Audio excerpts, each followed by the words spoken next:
Hi, I am a 54-year-old woman that is, well, that's obvious, that is 1 week post-op from having the Linx procedure surgery.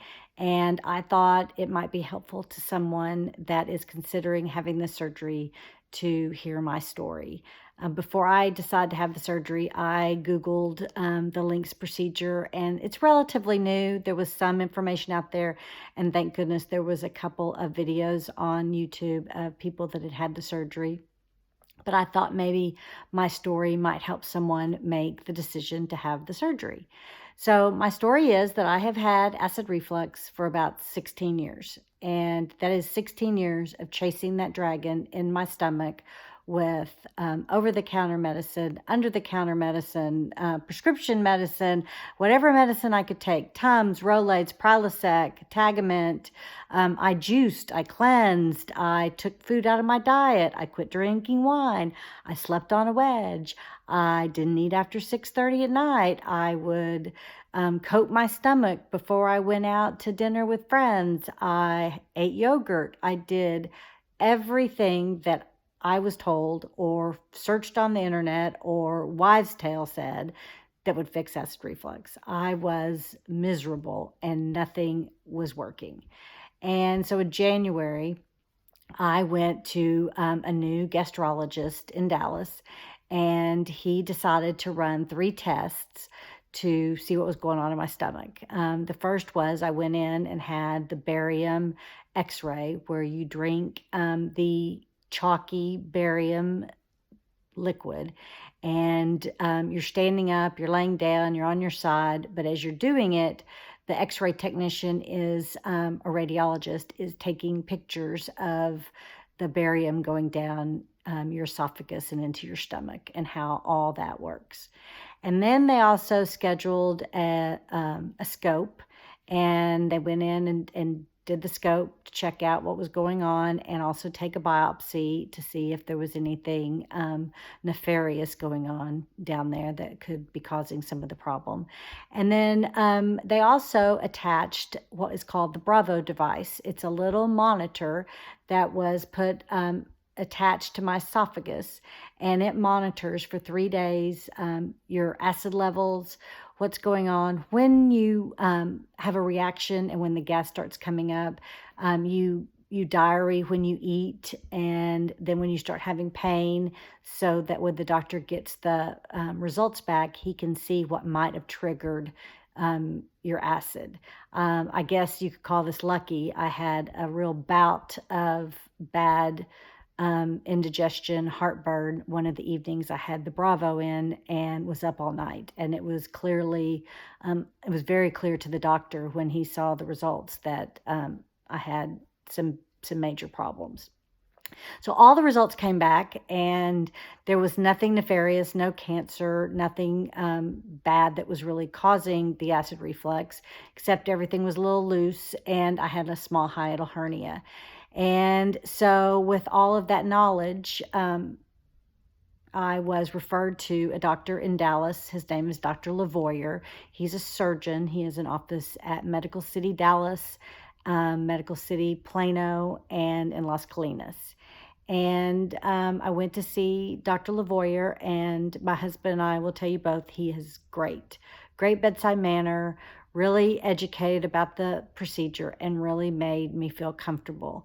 And one of the reasons my original gastrologist had sent me to Dr. Lavoyer was because the Linx salesperson or representative had told my gastrologist that Dr. Lavoyer was kind of the pioneer here in Dallas, and had done the most Linx procedure surgeries. So I was very pleased to get in with him. He said I was definitely a candidate for the surgery, except I had to go through one more test to see if my esophagus was strong enough to withhold the magnetic ring, and that's the marshmallow bagel test.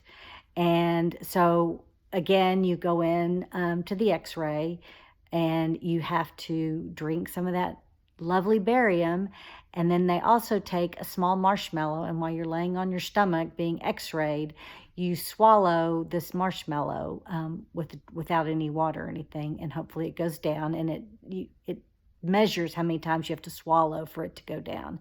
And then you also have to do it with a piece of bagel because bread expands and they want to see what happens when that goes down. Well, I passed with flying colors. I got an A. I'm an overachiever, but I was very excited because that meant I get to have the surgery. So the day of the surgery, I was prepared. Dr. Lavoie had told me that I would have pain in my shoulders.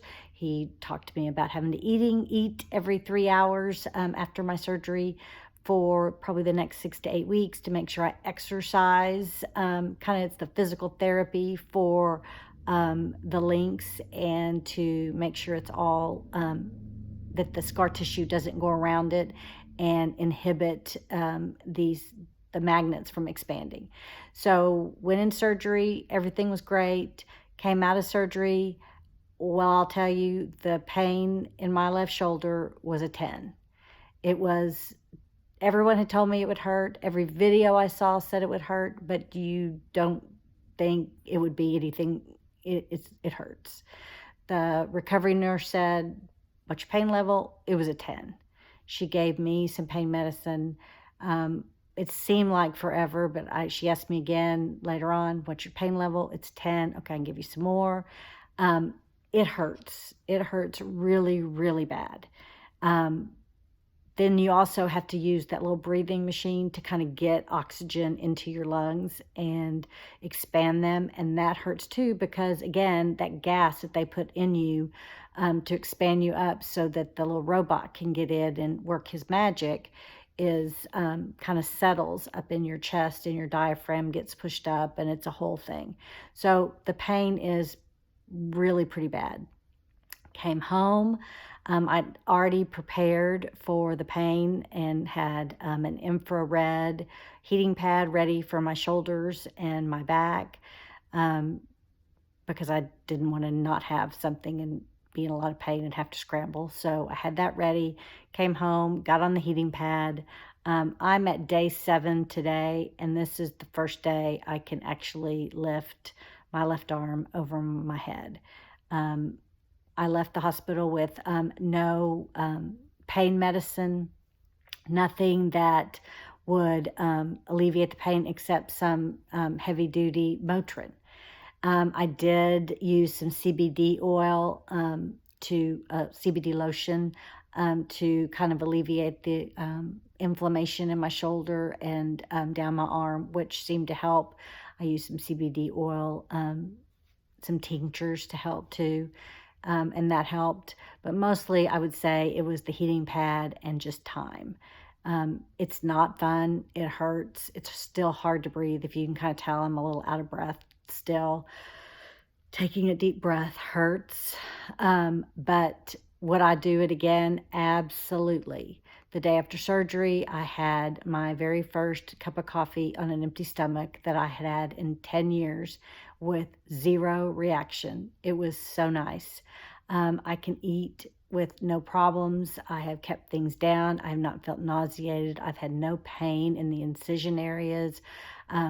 There's been nothing, no dysplasia, I guess they talk about, or any spasms in my esophagus. I've had no trouble at all.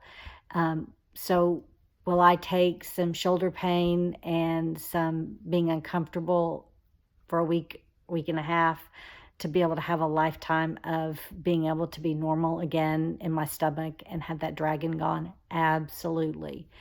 I know I have 6 to 8 weeks of rehab of having to eat every 3 hours, which I've had no problems with. You know, I don't think that the scar tissue is probably starting to adhere to the magnets yet, but I'm going to do another diary next week, and I'll try to do one for the next subsequent 6 weeks to kind of let you know how my eating has been, and let you know if I've come across any issues. I have had nothing felt like it got stuck.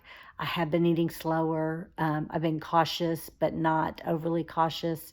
Nothing hasn't bothered me.